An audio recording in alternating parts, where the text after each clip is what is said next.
भगवत गीता अध्याय 10। दिव्य विभूतियां जो मेरी अर्जुन मित्र अपार, भीतर उनके मुख्य जो सुन पांडव सुकुमार। गरुड़ पक्षियों में मुझे जानो पशु में शेर, सुरों में विष्णु जानिए, गिरिवर में हूँ सुमेर। वीरों में मैं वीर हूँ, वह रघुवंशी राम, बलवानों में जानिए मुझको तू बलराम। पांडव में मैं पार्थ हूँ, यदुवन में घनश्याम, सकल विभूति है मेरी, जेवर परम लगा। 10वां अध्याय विभूति योग। श्री कृष्ण भगवान ने कहा, हे अर्जुन, अब मैं फिर परम रहस्यमय और प्रभावशाली वचन कहता हूँ और तुम श्रवण करो, कारण कि तुम्हारा अतीत प्रेम है तथा इच्छा है, अतः तुम्हारे हित की बात कहूंगा। हे अर्जुन, मेरी प्रभुता का प्रभाव न देवतागण जानते हैं तथा न महर्षि समझते हैं, कारण कि मैं ही तो समस्त देवताओं एवं ऋषियों का आदि कारण हूँ। जो मुझे जन्म रहित, अनादि और तीनों लोकों का ईश्वर जानता है, वही समस्त मनुष्यों में विवेकी है तथा समस्त पापों से मुक्ति पाता है। निश्चय करने की शक्ति, विवेक, सम्मोह, क्षमा, सत्य, इंद्रिय निग्रह एवं मन को वश में करना और सुख दुख, संसार की उत्पत्ति, प्रलय, भय और अभय तथा अहिंसा, समदृष्टिता, संतोष, तप, दान, यश और अपयश आदि प्राणियों के इस प्रकार के विभिन्न भाव मेरे से ही होते हैं। सप्तऋषि तथा सनक, सनंदन आदि पूर्व होने वाले 4 महापुरुष एवं 14 मनु, ये सभी जिनकी यह संपूर्ण संसार प्रजा है, वे मुझसे उत्पन्न हुए और मुझ में ही एक ही भाव रखने वाले हैं। जो मनुष्य मेरी इस विभूति को तथा योग शक्ति को तत्व से पहचानता है, वह निश्चय योग से केवल मुझ में ही भाव स्थिर कर लेता है। इसमें संयम करने की बात नहीं। हे अर्जुन, मैं ही समस्त सृष्टि का कारण हूँ और मुझसे ही सृष्टि सब प्रकार की चेष्टाएं करती है। विचार से ऐसा समझकर बुद्धिमान लोग मुझ परमेश्वर का भजन करते हैं। मुझ में ही मन लगाने वाले, मुझ में ही प्राणों को अर्पण करने वाले वे प्राणी आपस में मेरे प्रभाव सहित गुणों का कथनोकथन करते हैं, संतुष्ट होते हैं तथा मुझ परमात्मा में ही रमण करते हैं। प्रेम पूर्वक मेरा भजन करने वाले तथा निरंतर मेरे ध्यान में लगे हुए अपने जनों को मैं वह बुद्धि योग प्रदान करता हूँ, जिससे वे मुझको ही प्राप्त होते हैं। उन प्राणियों के ऊपर कृपा करने के लिए मैं उनके हृदयों में रहकर उनके भीतर से अज्ञान से उत्पन्न होने वाले अंधकार को ज्ञान रूपी दीपक के द्वारा नष्ट करता हूँ। भगवान के ऐसे वचनों को सुन अर्जुन ने प्रार्थना की, हे भगवान, आप परम ब्रह्मा है, परम धाम तथा परम पवित्र हैं, कारण कि आपको सभी महर्षियों द्वारा आदि अंत रहित दिव्य देवों का भी देव, जन्म रहित व सर्वव्यापक वर्णन किया गया है। इसी प्रकार देव ऋषि नारद, असित देवल, ऋषि महात्मा व्यास एवं स्वयं आप ही मुझसे कहते हैं, हे केशव, आप जो कुछ भी मुझसे कह रहे हैं उन सबको मैं सत्य मानता हूँ। भगवान, आपके लीला विग्रह को देवता और दानव कोई नहीं जानता। हे भूत भावन, सृष्टिकर्ता, जगत के स्वामी, पुरुषोत्तम, आप स्वयं ही अपने को जानते हैं, अतएव आप ही अपनी दिव्य विभूतियों से समस्त लोकों को व्याप्त करके स्थित हैं। हे योगेश्वर, मैं किस प्रकार चिंतन करता हुआ आपको समझूं? आप किन किन भावों में मुझसे चिंतन किए जा सकते हैं? हे जनार्दन, अपनी योग शक्ति तथा विभूति को पुनः विस्तार से कहिए। आपके अमृत रूपी वचनों से मेरी तृप्ति नहीं होती। अर्जुन के प्रश्न पर भगवान श्री कृष्ण बोले, हे कुलश्रेष्ठ, अब मैं प्रधानता से अपनी विभूतियों का तुमसे वर्णन करूंगा, क्योंकि मेरे विस्तार का अंत नहीं है। हे अर्जुन, मैं समस्त प्राणियों का हृदय स्थल आत्मा हूँ एवं संपूर्ण भूतों का आदि मध्य तथा अंत भी मैं ही हूँ। मैं अदिति के 12 पुत्रों में विष्णु वामन, ज्योतियों में किरणधारी सूर्य, 49 पवनों में मरीचि तथा नक्षत्रों में चंद्रमा हूँ। मैं वेदों में सामवेद, देवों में इंद्र, इंद्रियों में मन और भूत प्राणियों में चेतना हूँ। मैं ही एकादश रुद्रों में शंकर, यज्ञों में कुबेर, वसुओं में अग्नि और शिखरधारियों में सुमेरु पर्वत हूँ। मैं पुरोहितों में बृहस्पति, ऐसा मुझे जानो।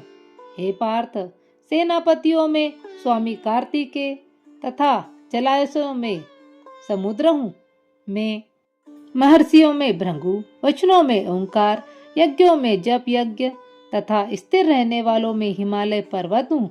समस्त वृक्षों में कल्प वृक्ष, देव ऋषियों में नारद, गंधर्वों में चित्ररथ तथा सिद्धों में कपिल मुनि हूँ।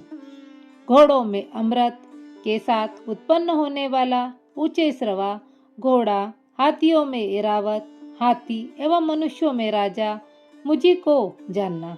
हे अर्जुन, मैं शस्त्रों में ब्रज, गौ में कामधेनु, संतान उत्पत्ति के लिए कामदेव और सर्पों में सर्पराज वासुकी हूँ। मैं ही नागों में शेषनाग, जलचारियों में वरुण, पितरों में अयरमा तथा शासनकर्ताओं में यमराज हूँ। हे अर्जुन, मैं दैत्यों में प्रहलाद, गणना में समय, पशुओं में सिंह तथा पक्षियों में गरुड़ हूँ। पवित्र करने वालों में वायु, वस्त्र धारण करने वालों में राम, मछलियों में मगर नामक मत्स्य तथा नंदियों में गंगा हूँ। और हे अर्जुन, सृष्टियों का आदि अंत एवं मध्य मैं ही हूँ। और विद्याओं में ब्रह्म विद्या तथा विचार करने वालों में तत्व संबंधी वाद में मैं ही हूँ। अक्षरों में अकार, समासों में द्वंद्व समास हूँ। मैं ही त्रिलोकी के लिए महाकाल और विराट स्वरूप होकर सबका धारण एवं पोषण करने वाला हूँ।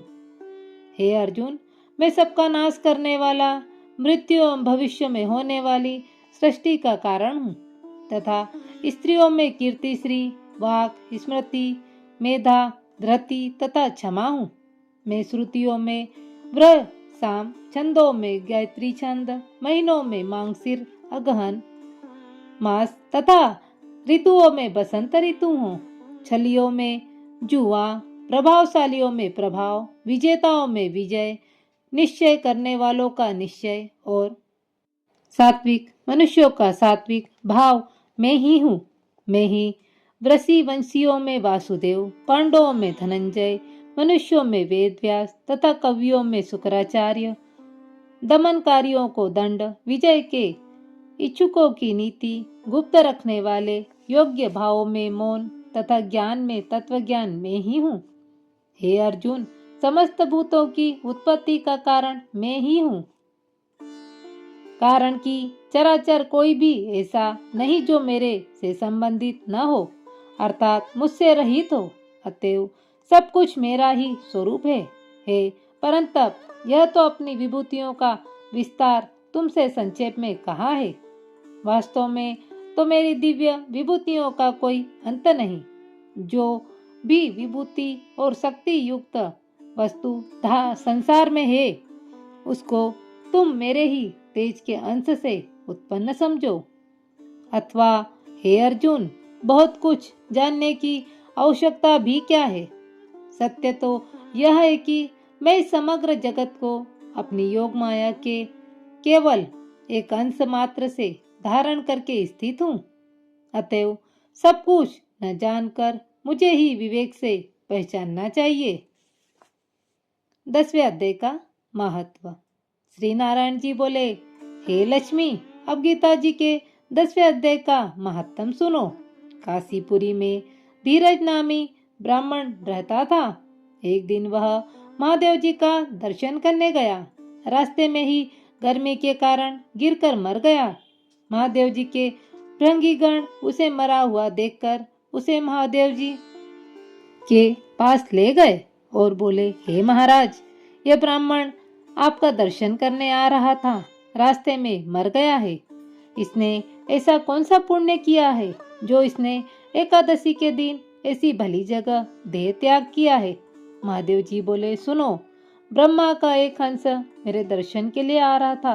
रास्ते में एक सरोवर पर से गुजर रहा था तो एक कमलनी की परछाई पड़ने से वह काला होकर पृथ्वी पर आ गिरा। मेरा गण उसे मेरे पास ले आया। मैंने कमलनी से पूछा, तेरी परछाई पड़ने से यह हंस काला क्यों पड़ गया है? कमलिनी बोली, मैं पिछले जन्म में एक अप्सरा थी। एक ब्राह्मण गंगा तट पर गीता जी के 10वें अध्याय का पाठ करता था। इंद्र को विचार हुआ कि कई ब्राह्मण मेरा राज न छीन ले। उसने मुझे उसका तप भंग करने के लिए भेजा। मेरी ब्राह्मण से एकांत में भेंट हुई। मेरे अंग से उसका अंग लगा। उसने मुझे शाप दे दिया, तू कमलनी हो जा। उसके शाप के प्रभाव से जो पक्षी मेरे ऊपर से गुजरता है वह काला होकर पृथ्वी पर गिर पड़ता है। अब मेरी और इसकी गति गीता के 10वें अध्याय का पाठ श्रवण करने से हो सकती है। इतने में एक ब्राह्मण वहां से गुजरा। कमलिनी के कहने से उसने गीता जी के 10वें अध्याय का पाठ सुनाया। हंस श्वेत वर्ण और कमलिनी देव कन्या होकर इंद्रलोक को गई। महादेव जी बोले, यह वही गीता पाठी ब्राह्मण है जिसने कमलिनी और हंस को गीता का पाठ सुनाया था।